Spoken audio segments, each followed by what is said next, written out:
Olá a todos, bem-vindos a mais um vídeo aqui no canal. Meu nome é Bruno Santos e vamos dar continuidade aqui ao nosso curso de Android com Kotlin. E no caso, nós vamos trabalhar aqui com a biblioteca de persistência Room. Basicamente, o que é isto, o Room? O Room é uma forma que nós podemos utilizar através de uma camada de abstração em cima da base de dados SQLite para permitir-nos ter aqui um acesso à base de dados SQLite, aproveitando aqui toda a sua capacidade e alguns automatismos. Basicamente, qual é o principal objetivo? E pegando um bocadinho já também no padrão MVVM que vimos anteriormente, o nosso objetivo é fazer aqui uma separação clara entre todos os elementos em que estamos a trabalhar. Neste caso, nós temos aqui as entidades que representam as tabelas da base de dados e que têm aqui uma forma correta de ser escrita. Temos também aqui a Data Access Object, a DAO, que basicamente é onde vamos ter aqui os métodos de acesso à base de dados, e temos efetivamente o acesso à base de dados, em que vamos ter aqui uma classe responsável apenas pelo acesso à base de dados, mas que vai ser interligada então aqui com a DAO e com as entities, que nos vai permitir fazer aqui este acesso. No caso, nós vamos pegar aqui já num projeto, e aqui eu tenho aqui um projeto completamente em branco, e o nosso objetivo vai ser começar a implementar então aqui o Room na nossa aplicação. Para isso, o que é que vamos fazer? Vamos abrir aqui o Gradle. E no caso do Gradle, nós necessitamos de adicionar aqui no bloco de plugin que nós temos aqui em cima a seguinte linha. Eu vou colocar aqui id e entre plickers vou colocar aqui Kotlin -capt. Isto vai ser um plugin que nós vamos utilizar para fazer aqui a importação então do Room para a nossa aplicação. Depois aqui embaixo na parte das dependências nós vamos necessitar de colocar aqui dois elementos. Neste caso aqui implementation, e eu vou colocar aqui Android x.room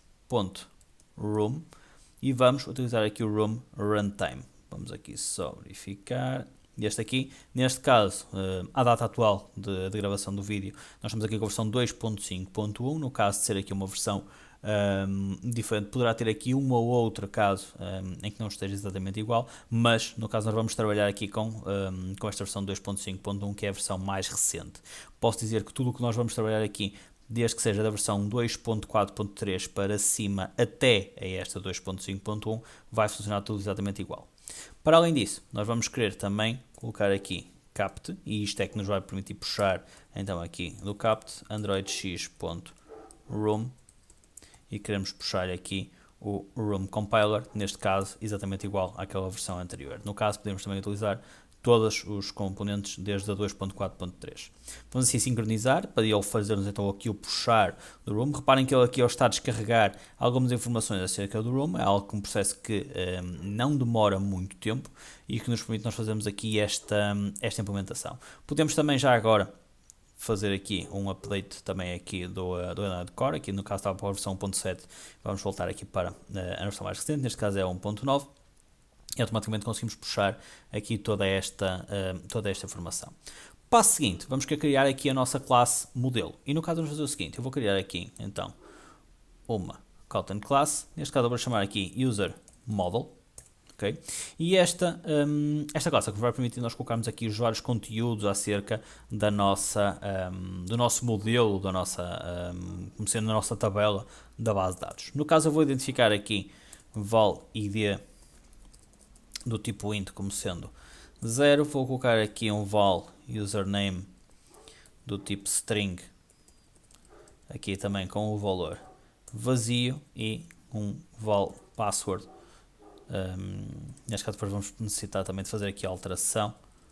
Vamos já alterar isto aqui tudo para var, uma vez que isto potencialmente serão valores a serem alterados, mas basicamente tenho aqui a minha classe de modelo em que eu consigo passar aqui todas as informações acerca do meu model. O que é que eu vou necessitar agora de fazer? Eu quero mapear esta classe modelo na minha base de dados. Então o que é que acontece? Eu simplesmente eu consigo, através do Room, pegar neste ficheiro que eu tenho aqui, sem ter aqui grande informação extra, e colocar-lhe aqui designações para ele fazer um mapeamento automático na minha base de dados. Para isso o que é que eu vou fazer? Aqui eu vou colocar aqui @entity, ok? Reparem, automaticamente ele associa-me aqui que isto é um elemento que vem do Android Room. Vou colocar aqui entity, e aqui entre parênteses eu tenho que informar aqui um elemento, que é, neste caso, este table name. Depois tem aqui um conjunto de elementos que posso adicionar. No caso eu quero colocar aqui índices, quero colocar aqui, por exemplo, primary keys, foreign keys, por aí fora, que são valores que eu consigo colocar, mas no caso eu vou colocar aqui apenas o table name.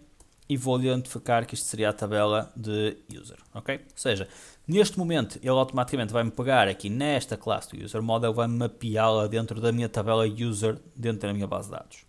Para além disso, eu vou ter que pegar em cada um destes parâmetros e vou ter que informar que cada um destes elementos vai ser uma coluna. Então eu vou colocar aqui column info e dentro deste column info eu vou colocar aqui o name com o valor. Neste caso aqui este ID, que é este o valor que eu tenho aqui. No caso de eu não fazer aqui este com o name ID, ele automaticamente vai-me puxar aqui esta informação através daqui do ID, mas é sempre uma boa prática nós estarmos a utilizar o mesmo valor para a informação do elemento. E aqui neste caso vamos fazer a mesma coisa, aqui neste caso para o username, e neste último elemento aqui também column info name password. Okay? E automaticamente eu consigo definir aqui as minhas 3 colunas que eu teria na base de dados. Para além disso, o que acontece é que eu necessito de informar qual vai ser a minha primary key, e que no caso a minha primary key vai ser este elemento que eu tenho aqui em cima. Então vou colocar aqui mais uma anotação, neste caso primary key, e vou informar ainda aqui mais uma coisa, que é o meu auto-generate. No caso eu vou colocá-lo aqui como true. Assim automaticamente o auto-incremento que eu vou fazer à minha aplicação, ou aqui este caso, aos registros desta minha tabela de utilizadores, automaticamente ficam mapeados desta forma. E fazendo aqui esta implementação, automaticamente eu consigo ter um mapeamento da minha classe de utilizadores diretamente na base de dados. Ou seja, eu tenho aqui estas 3 importações, que vai me dar aqui esta informação da coluna, a informação do entity e a informação do primary key, que basicamente são estes blocos a amarelo que eu tenho aqui com estas informações, e que automaticamente eu consigo puxar toda a informação que eu teria na base de dados, ou que teria para colocar na base de dados através deste bloco. O que acontece é que nós agora vamos querer criar o restante que necessitamos para fazer aqui a criação então da nossa base de dados. Para isso o que é que eu vou fazer? Eu vou criar aqui uma outra classe, que neste caso eu vou chamar aqui user database. Este user database vai ser o que me vai permitir eu fazer aqui uma implementação do room em cima da classe user database. Então eu vou colocar aqui 2 pontos room database, ok?